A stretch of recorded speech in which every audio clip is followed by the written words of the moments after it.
주식이 궁금할 때는 SBS 비즈 앱에서 실시간 시청이 가능합니다. SBS 비즈 앱을 다운받으셔서 더 많은 정보 얻어가시기 바랍니다. 자, 세계 최대 제약바이오 행사인 JP모건 헬스케어 컨퍼런스가 드디어 시작됐습니다. 아마 제약바이오 섹터에 관심 있으신 분들이라면 달력에 가장 먼저 표시를 해뒀을 행사일 것 같은데요. 이렇게 일정을 미리미리 체크를 해둬야 하는 특별한 이유가 있죠. 네, JP모건 헬스케어 컨퍼런스를 주목해야 하는 이유는 이제 이 행사가 단순히 학회가 아니라 이제 글로벌 제약이라든지 바이오 자금의 방향을 결정하는 연초에 이제 신호탄이 되기 때문입니다. 매년 이 자리에서 글로벌 빅파마들의 이제 전략 변화라든지 투자 우선순위 그리고 신약 파이프라인의 무게 중심이 가장 먼저 드러나는데요. 특히 이제 기술 이전이라든지 M&A 그리고 공동 개발에 대한 논의가 비공식적으로 이제 가장 활발하게 오가는 행사라는 점에서 실질적인 주가 모멘텀의 출발점으로 작용하기도 합니다. 이제 연초에 열리는 만큼 이제 한 해 동안 어떠한 치료 영역과 그리고 기술이 주목받을지에 대한 이제 시장 컨센서스를 형성하는 역할도 크다라고 볼 수가 있을 것 같은데요. 국내 바이오 기업들 역시 이 컨퍼런스를 계기로 글로벌 파트너링이나 이제 재평가에 대한 기대가 붙는 경우가 매우 많습니다. 그래서 이제 JP모건 헬스케어 컨퍼런스는 이제 이벤트 자체보다 이후 몇 달간의 바이오 섹터의 흐름을 이제 미리 보여주는 바로미터로서 반드시 체크해야 될 행사라고 보고 있습니다. 네, 이렇게 JP모건 헬스케어 컨퍼런스는 해마다 달라지는 시장의 관심사와 또 투자 포인트가 드러나는 자리인데요. 자, 올해 행사에서는 어떤 걸 눈여겨보면 좋을지 관전 포인트 한번 짚어주시죠. 네, 이번 JP모건 헬스케어의 핵심 키워드는 AI 활용 그 자체가 아니라 AI가 실제로 얼마나 이제 벌어다 주느냐를 보셔야 되는데 AI 신약 개발 기업들 이제는 이제 AI 덕분에 임상이 몇 개 줄었고 얼마나 절약했고 또 언제 매출이 나오냐를 묻는 단계다라고 보시면 됩니다. 그래서 이제 의료 AI나 신약 개발 AI 그리고 임상 효율화 플랫폼 쪽이 단기 테마가 아니라 수익 검증 테마로 이제 재평가받는 구간이다라고 보시고 그리고 이제 비만 치료제 쪽에서는 이제 초기 테마가 아니죠. 비만, 대사질환 그리고 GLP-1 이후의 세계관은 2차, 3차로 확장되는 그런 과정 속에 있다는 것을 확인해 보셔야 되겠습니다. 또 2026년과 30년 이 사이에 글로벌 빅파마 입장에서는 특허 절벽 시작 구간입니다. 그래서 내부 파이프라인만으로는 부족하다. 외부에서 바로 쓸 수 있는 기술을 사야 하는 구간이기 때문에 중요하다. 그래서 이제 JP모건은 단순 어떤 발표장이 아니라 M&A라든지 라이센스 협상 테이블에 가깝다라고 보시면 됩니다. 그래서 과거 사례만 보셔도 유한양행과 얀센 그리고 AB바이오와 사노피 그리고 일라일리까지도 JP모건에서 실제로 돈이 움직였던 어떤 자리였다라고 보실 수 있겠고 그리고 이제 CDMO 쪽까지 보시면은 더 이상 조연이 아니라 이제 바이오 쪽 밸류체인의 필수 인프라로 격산된다라고 이제 보실 수가 있는데 왜냐하면 이번 컨퍼런스에서 이제 삼성바이오로직스가 메인 트랙에 다시 올라가기 때문입니다. 그래서 이번 JP모건 헬스케어는 막대한 자금이 어디로 투입될지 결정되는 그 장이기 때문에 글로벌 판도에 이제 들어가는 기업들 위주로만 파악해 가실 필요가 있겠습니다. 네, 제약바이오 투자에 대해서 관심이 많으신 분들은 아무래도 이 JP모건 헬스케어 컨퍼런스에 대해서 더 유심히 살펴봐야 할 텐데요. 관련해서 더 많은 내용이 필요하신 분들은 카카오톡 채널에 주식이 궁금할 때를 검색하셔서 채널 추가하시면 자문역들에게 더 많은 내용 만나보실 수 있습니다. 자, 이번 JP모건 헬스케어 컨퍼런스에서도 역시 비만 치료제 이야기가 빠지지 않았습니다. 요즘 제약바이오 섹터에서 비만 치료제가 가장 관심이 뜨겁지 않나 하는 생각이 드는데요. 그래서인지 지난해 GLP-1 계열 치료제의 총 매출의 합이 면역 항암제인 키투루다의 매출량을 뛰어넘었다는 소식이 들려오기도 했습니다. 자, 이렇게 비만 치료제 시장이 항암제보다 훨씬 더 관심을 갖고 있는 것 같다는 생각이 드네요. 어떻게 해석을 하면 좋을까요? 네, 아마 제약 시장의 이제 매출 중심축이 이제 치료 영역에서 이제 질환 관리 이제 플랫폼으로 이제 이동하고 있다라는 신호로 볼 수가 있을 것 같습니다. GLP-1 계열의 이제 비만 치료제가 키투루다를 넘었다라는 것은 이제 항암처럼 고난도 질환보다 이제 적응증 확장과 이제 장기 복용이 가능한 만성 질환 치료제가 더 큰 시장을 만들 수 있다라는 점을 이제 증명한 사례라고 볼 수가 있을 것 같은데요. 비만 치료제가 단순 체중 감량을 넘어가지고 뭐 당뇨라든지 심혈관, 이제 지방간 등으로 이제 적응증이 확장이 되면서 환자 수와 사용 기간이 이제 동시에 늘어나는 구조를 가지고 있습니다. 반면 이제 키투르다는 여전히 블록버스터이긴 하지만은 특허 만료와 이제 경쟁 심화라는 이제 한계를 이제 동시에 안고 있는 상황이기 때문에 이 변화는 이제 제약사들이 단일 파이프라인의 이제 혁신성뿐만이 아니라 시장 크기와 이제 매출 지속적인 이제 구조를 더 중시하기 시작했다라는 의미라고도 볼 수 있을 것 같습니다. 결국 이제 이번 분석은 이제 비만 치료제가 일시적 유행이 아니라 제약 산업의 새로운 이제 매출 표준이라는 표준으로 이제 자리 잡을 가능성을 보여준 상징적인 사건이라고 정리할 수 있을 것 같습니다. 네, 제약바이오 시장에서 이 비만 치료제 인기가 끊이지 않을 것 같다라는 생각이 드는데요. 최근에는 먹는 비만 치료제까지 출시가 되면서 가격 또한 낮아졌습니다. 접근성이 좀 낮아졌다라는 생각이 들기도 하는데 일단 먹는 위고비 얼마에 출시가 됐나요? 네, 이번에 확실히 노보노디스크의 위고비 알약이 조금 떠오르는 화제입니다. 미국에서 월 149달러 정도가 스타터이고 299달러가 고용량 현금가로 이렇게 책정이 돼가지고 주사제의 리스트 가격인 월 이제 한 1,350달러 수준이거든요. 여기 가격 대비해서 훨씬 더 낮게 이제 형성이 됐죠. 네. 그래서 노보디스크는 주사형에서 일라일리에게 조금 밀렸다는 평가가 있었는데 이거를 이제 경구용 GLP-1이 선점하면서 다시 주가도 조금 회복시켜 가고 있겠고 뒤처진 경쟁을 다시 되돌려 놓을 이런 새로운 이벤트가 열렸다는 점이 핵심으로 작용하고 있습니다. 이번 사례가 이제 체중 감소 효과도 임상에서 약 17% 정도로 충분히 검증되었고 주사 거부감이 있는 이제 환자층도 대거 좀 유입되고 있어서 저 같은 이제 다이어터들이 장기 복용 가능한 그런 어떤 확대라는 점에서 상당히 중요하다라고 볼 수 있겠고 네. 경쟁의 축이 주사에서 경구로 조금 확장되면서 비만 시장 전체에 대한 파이가 한 단계 커지는 국면이구나. 라고 보시면 되겠습니다. 그리고 앞으로 이제 일라일리에 대한 경구 후보죠. 오르포글리프론도 현재 FDA 승인이 이제 앞당겨지고 있고 저희가 일전에 이제 예전에 언급했었던 메세라 같은 경우도 화이자 인수해서 다시 또 대기 중이죠. 그리고 로슈나 아스트라제네카나 이제 바이킹 테라피uti스 등의 후발주자들까지도 줄줄이 대기 중이라서 향후 누가 더 많은 환자를 오래 붙잡느냐라는 어떤 이 싸움에서 승리한 기업이 가장 크게 주가가 부각될 것이다라고 생각하시면서 주요 내용을 저희가 계속 이 채널에서도 계속 브리핑 드리도록 하겠습니다. 네, 말씀해 주신 것처럼 노보노디스크가 어쨌든 비만 치료제를 가장 먼저 시장에 빠르게 내놓으면서 점유율을 먼저 장악을 했었던 건 사실인데 일라이릴리가 빠르게 치고 올라왔습니다. 이번에 먹는 비만약도 노보노디스크가 먼저 출시를 하긴 했지만 일라이릴리가 또 따라잡을 수도 있겠다라는 생각이 들기도 하는데요. 일단은 시장 주도권 다시 한번 가져올 수 있을까요? 네, 저는 노보노디스크가 이제 먹는 위고비로 이제 비만 치료제 주도권을 완전히 되찾는 거는 이제 쉽지 않지만은 시장 내 입지를 다시 강화할 가능성은 저는 이제 충분하다라고 보고 있습니다.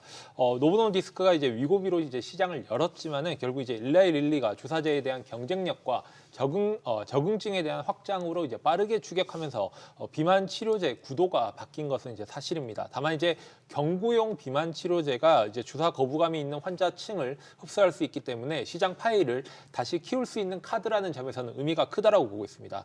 특히 이제 장기 복용이 전제되는 이제 비만 치료 특성상 이제 복약에 대한 편의성은 처방 확산에 대한 이제 결정적인 변수로 작용하고 있는데요.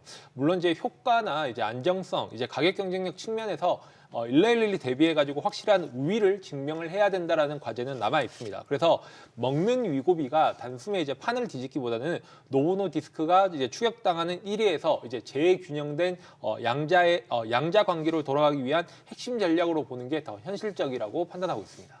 네, 이렇게 먹는 비만 치료제까지 시장에 나오면서 경쟁이 더욱더 치열해질 것으로 예상이 되는데요. 이런 와중에 일라이릴리의 먹는 비만 치료제가 3월 FDA 승인을 남겨두고 있습니다. 일라이릴리가 지금 현재로서는 주사형 치료제에서도 1위를 달리고 있는데 앞으로 좀 어떤 전략을 내놓을지 궁금합니다. 네, 확실히 노보노가 이제 경구 쪽에서 이번에 치고 나오기 시작했지만은 일라일리라고 가만히 있지는 않죠. 네. 그러니까 비펩타이드 소분자 경구 GLP-1인 오르포글림론 이게 공복에서도 또 이제 식사 제한 없이 복용이 또 가능하다라고 기대가 되고 있으니까 관심이 좀 몰리고 있는 그런 과정입니다. 그래서 또 올해 이제 승인 목표라서 노보노디스크에서 캐파가 그렇게 크게 뺏기지는 않을 것이다라고 이렇게 보는 거거든요. 그래서 이제 골드만삭스나 이제 주요 하우스 전망을 보시면은 2030년에 경구 GLP-1 시장을 봤을 때 일라일리는 약 60% 수준, 그리고 노보노디스크는 약 20% 초반까지 전망이 나온다는 점입니다. 그래서 이번 경구용 위보비는 릴리아의 격차 확대를 막는 역할을 하는 거지 어떤 패배를 뒤집는 한 방이 아니다는 점을 좀 기억하시면 좋겠습니다. 네, 자 여기에 국내 기업들도 비만 치료제 개발에 힘을 쏟고 있는 상황인데요. 국내 기업이 해외 기업들과 좀 경쟁을 할 수 있는 정도로 성장을 했는지 궁금합니다. 네, 국내 기업들도 이제 비만 치료제 개발에 뛰어들면서 이제 글로벌 경쟁에 참여하고 있는 그런 단계라고 볼 수가 있을 것 같은데요. 현재 이제 한미약품의 경우에는 이제 GLP-1 계열인 이제 비만 치료제인 에피글레나타이드가 이제 임상 3상까지 진입해서 이제 내년 하반기에 상용화를 이제 목표로 하고 있고, 한국인 맞춤형 이제 비만약 전략을 앞세우는 등 이제 글로벌 출시를 겨냥한 개발을 이제 본격적으로 진행 중에 있습니다.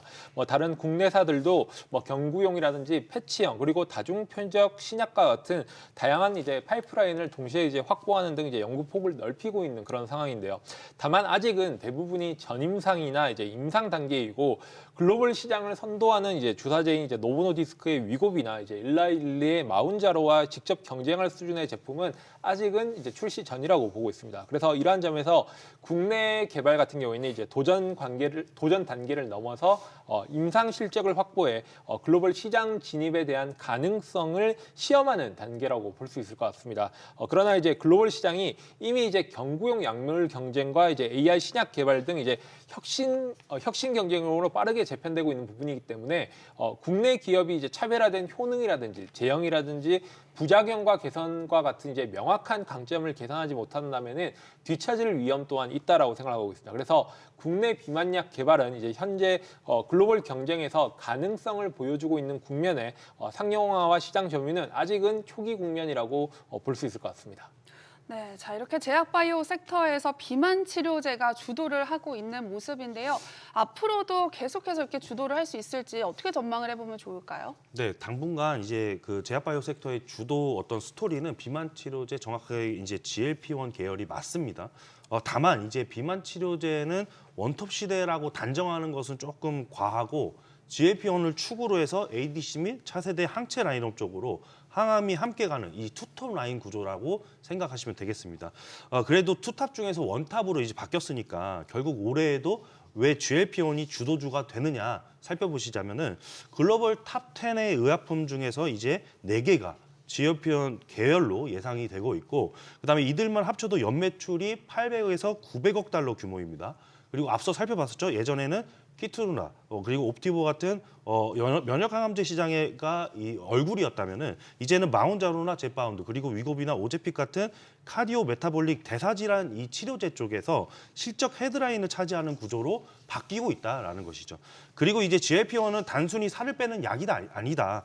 비만과 당뇨 그리고 심혈관과 신장, 지방간이라고 해서 메시죠. 그리고 수면 무호흡까지 질환이 하나의 축으로 연결된 플랫폼입니다. 그래서 이제 하나의 기전으로 적응증은 계속 늘리고 라벨은 확장되고, 또 이제 경구제 장기 지속형 트리플 아고니스트까지 붙으면서 제품 수명이 계속해서 연장되는 그런 구조죠. 그래서 빅파마의 R&D와 M&A 자금이 이쪽으로 지금 쏠릴 수밖에 없는 것은 거의 필연에 가깝다라고 보고 있습니다. 네, 자 이렇게 제약바이오 특히 비만 치료제에 대해서 이야기를 해봤는데요. 자 제약바이오 섹터는 워낙 또 금리의 영향을 많이 받는 섹터이기 때문에 앞으로 연준이 어떤 결정을 하냐에 따라서 이 업종 전반이 또 영향이 있을 수밖에 없을 것 같습니다. 어떻게 보시나요? 네, 제약 바이오 업종은 이제 금리와 이제 밀접하게 연관되어 있기 때문에 올해도 연준의 통화 정책 방향과 이제 통화 정책 방향이 이제 주가 흐름에 큰 영향을 줄 가능성이 이제 크다라고 보고 있습니다. 이제 금리 인하에 대한 기대가 살아 있을 경우 이제 미래의 현금 흐름에 대한 가치가 높아지면서 아직 이익이 본격화되지 않은 바이오 기업들의 이제 밸류에이션에 대한 부담이 좀 완화된다라고 볼 수가 있을 것 같은데요. 특히 이제 임상 단계에 대한 기업이나 이제 기술 이전 기대가 있는 종목들은 금리 하락하는 국면에서는 상대적으로 이제 강한 반응을 이제 보일 수가 있습니다. 반대로 이제 금리 인하가 좀 이제 지연되거나 긴축 기조가 예상보다 오래 유지된다라면은 자금 조달 비용이나 이제 투자 심리가 동시에 부담으로 작용할 수가 있는 부분인데요. 다만 올해에는 금리 방향 자체도 이제 인하 시점과 속도에 대한 기대 변화나 이제 업종 내의 변동성을 키울 가능성이 저는 크다라고 생각을 하고 있고, 그래서 이제 제약 바이오 같은 경우에는 연준 정책에 이제 민감하게 흔들릴 수가 있지만은 금리 완화 시 가장 먼저 재평가 받을 수 있는 섹터라는 점도 이제 눈여겨봐야 되는 상황이라고 볼 수 있을 것 같습니다. 네, 지금 주식시장이 나에게 기회일지 아닐지 헷갈리시는 분들 많으실 텐데요. 지금 바로 카카오톡 채널에 주식이 궁금할 때를 검색하셔서 채널 추가하시면 자문역들에게 더 많은 내용 만나보실 수 있습니다. 자, 이제 탑3 종목을 만나볼 시간인데요. 오늘은 이영진 자문역님이 준비하셨다고 합니다. 비만 치료제 탑3 한번 만나볼 텐데요. 3위부터 바로 공개해 주시죠. 네, 탑3 종목 먼저 오픈해 드리겠습니다. 바로 한미약품입니다. 네, 한미약품은 국내 제약사에서 끝나는 것이 아니라 이제 2030년까지 글로벌 탑티어 제약사로 올라가겠다라고 중장기 선언을 했습니다. 그 중심에 있는 키워드는 바로 비만과 메시, 여기서 이제 지방간이죠. 그리고 또 차세대 비만 치료제 이 라인업을 통째로 이제 생각해 보셔야 되는데, 먼저 에페글레나타이드는 GLP-1 비만 치료제로서 가장 중요하다라고 봅니다. 그래서 한미약품의 현재 가치 상승의 어떤 핵심이기도 하기 때문인데요. 지난 10월 한미약품이 에페글레나타이드에 대한 국내 임상 3상 데이터를 발표를 하면서 복약 40주 시점에서 체중 감량 효과가 안정성을 확실히 입증했다라는 평가를 받고 있습니다. 그렇다면 언제 출시가 가능한지가 중요할 텐데, 바로 2026년 하반기에 국내 출시가 예상된다. 여기서 주목할 점은 위고비보다 가격을 조금 낮게 측정할 계획이다라는 부분입니다. 그래서 이제 프리미엄 수익약 vs 국산에 대한 어떠한 합리적 가격, 이 구도를 통해서 국내 시장에 대한 점유율을 확보할 가능성이 높다라는 평가를 받고 있습니다. 네. 예, 다음으로 이제 에피노 페그듀타이드는 메시 쪽 치료제로서 글로벌 기술 수출 기대감이 좀 핵심이라는 점에서 의미가 큽니다. 대상 질환은 메시, 즉 이제 대사 이상 쪽에서 지방 감염으로 현재 치료제가 거의 없는 시장입니다. 이 약물은 현재 임상 2비상을 진행 중이어서 2026년 초에 탑라인 데이터를 공개할 예정인데요. 바로 이 중요한 포인트가 파트너사에서 머크라는 점입니다. 그리고 머크가 올해 이제 지금 현재 열리고 있죠. JP모건 헬스케어 컨퍼런스에서 개발 현황을 발표할 예정이고, 즉 임상 결과가 조금 잘 나오게 된다면은 글로벌 빅파마의 기술 계약이 나올 수 있는 구간이기 때문에 좋은 평가가 가능하다라고 하는 것입니다. 그래서 이런 중요한 소식을 계속해서 기다리는 과정 속에서 개발 현황과 추가 정보가 나온다면 계속 저희 채널에서 업로드 드리도록 하겠습니다. 네, 자, 비만 치료제 탑3는 한미약품이었습니다. 자, 이제 탑2를 만나볼 시간인데요. 2위는 어떤 기업이죠? 네, 2위는 펩트론입니다. 네, 펩트론은 이제 일라일리와 마운자로, 그리고 제프바운드의 티르제파타이드가 그냥 약이 아닌 점을 먼저 생각을 해보셔야 됩니다. 바로 펩타이드가 이제 아미노산 구슬로 해서 39개를 정해진 순서대로 정확하게 이어붙인 고난이도 약입니다. 그래서 게다가 AIB 같은 비천연 아미노산, 그리고 C20 같은 지방산 사슬 같은 그런 어떤 구조까지 들어가면서 효능은 강해졌는데 생산 난이도가 같이 올라갔다라고 보시면 됩니다. 그래서 일라일리가 원하는 방향은 뭐냐? 중간체와 API 그리고 완제품을 한 곳에서 일괄 생산을 해서 묶어서 이제 품질과 공급, 단가를 잡겠다는 것입니다. 그게 바로 한국 GLP-1 벨트를 나올 수밖에 없다라고 이렇게 평가받는 그런 논리거든요. 그러면은 이제 중간체 쪽에서는 ITM 같은 곳, 그리고 API 쪽에서는 SK 팜테코 같은 곳, 그리고 또 완제품 쪽에서 여기서 바로 펜트론이 유럽 후보로 거론되는 구조라서 구조적으로 보면은 이제 작년에 주가가 그래서 크게 올라갔었고, 최근에 이제 일라일리가 생산 거점을 다시 또 만든다는 이슈 때문에 다시 또 주가가 눌림목에서 부각을 받을 차례다라고 생각하시면 됩니다. 그래서 이제 완제품 파트 후보군이 앞으로 넓지 않다는 그런 부분에서 펩트론이 이제 단순 CMO가 아니라 장기 지속 제형 쪽에서 스마트 디포 쪽에서 역량이 있는 쪽이기 때문에 대체제가 없다. 그래서 이제 일라일리 입장에서 보면은 그냥 찍어내는 공장보다는 확실히 제형 경쟁력까지 갖출 수 있는 그런 파트너가 훨씬 더 매력적이겠죠. 그래서 이번 펩트론 이슈는 이 구조를 알면은 흔들릴 필요가 없다. 그래서 주가 조정은 관계가 깨졌다라기보다는 시간표가 밀렸다라고 보시고, KPX가 늘어난 거는 부담은 맞지만 오히려 진짜로 더 크게 하겠다라고 이렇게 의미로 해석하시면서 긍정적으로 다시 검토해 보실 자리 저희가 그래서 탑2로 말씀드립니다. 네, 비만 치료제 탑2는 펩트론이었습니다. 이제 대망의 탑1을 알아볼 시간인데요. 이영진 자문역의 마스터픽 함께 보시죠. 네, 아쉽게도 탑1의 종목명은 방송에서는 공개되지 않습니다. 오직 카카오톡 채널에서만 공개해드리고 있는데요. 지금 바로 카카오톡 채널에 주식이 궁금할 때를 검색하셔서 채널 추가하시면 마스터픽의 종목명 바로 확인하실 수 있고요. 분석 리포트까지 만나보실 수 있습니다. 자, 이제 마스터픽의 힌트를 한번 들어볼까요? 네, 이번 마스터픽은 단기 이제 테마주가 아닙니다. 네. 이 기업도 글로벌 제약사들과 메이저 딜이 언제 누구랑 하느냐가 이제 기다려지는 그런 기업이라고 말씀드릴 수 있겠습니다. 그래서 비만이든 치매든 이제 통증 치료든 한 번에 오래가게 만들 수 있는 이 장기 지속형에 대한 질문에 이미 답을 내버린 회사다. 그래서 앞으로 이 기대되는 플랫폼 회사다라고 말씀드릴 수 있겠습니다. 네, 이 힌트를 듣고 아시는 분도 있고 모르시는 분들도 있으실 텐데요. 이번 주 탑픽으로 선정하신 이유가 있을까요? 네, 확실히 이 회사는 미립구 기술을 가지고 있습니다. 그래서 약을 한 번에 쏟아붓는 게 아니라 며칠 그리고 한 달 이상 천천히 풀어내는 구조라고 이해하시면 되는데 바로 이제 고함량 약물에 대한 탑재와 균일한 입자 그리고 이제 대량 생산 가능한 이 세 개를 동시에 잡았기 때문입니다. 그래서 말은 쉬운데 실제로 이제 돈이 되는 회사는 거의 없었죠. 그런데 이제 이번 마스터픽이 이번 임상 1상에서 데이터로 증명을 했다. 그래서 치료제에서 원래 매일 먹던 약을 월 1회 주사로 바꿔버렸다. 그래서 수술 후에 대한 통증 치료제까지도 원래 몇 시간이 가던 약효를 며칠 지속시키는 데 성공을 했다라는 게 상당히 중요하겠습니다. 그래서 중요한 건 효과가 있더라가 아니라 약물이 언제 얼마나 어떤 속도로 나오는지 이 조절이 된다라는 점에서 포커싱을 맞춰야 되는데요. 그리고 이 플랫폼은 적응증을 또 안 가린다는 게 중요합니다. 비만과 당뇨 그리고 치매 쪽에서 그리고 수술 후 통증까지 약효가 오래 가면 좋은 분야면은 다 적용이 가능합니다. 그래서 글로벌 제약사들이 이 회사를 보는 이유는 단순하죠. 이 플랫폼이면은 우리 약에 대한 수명을 5에서 10년 정도 더 늘릴 수 있겠는데? 라고 이야기를 하는 겁니다.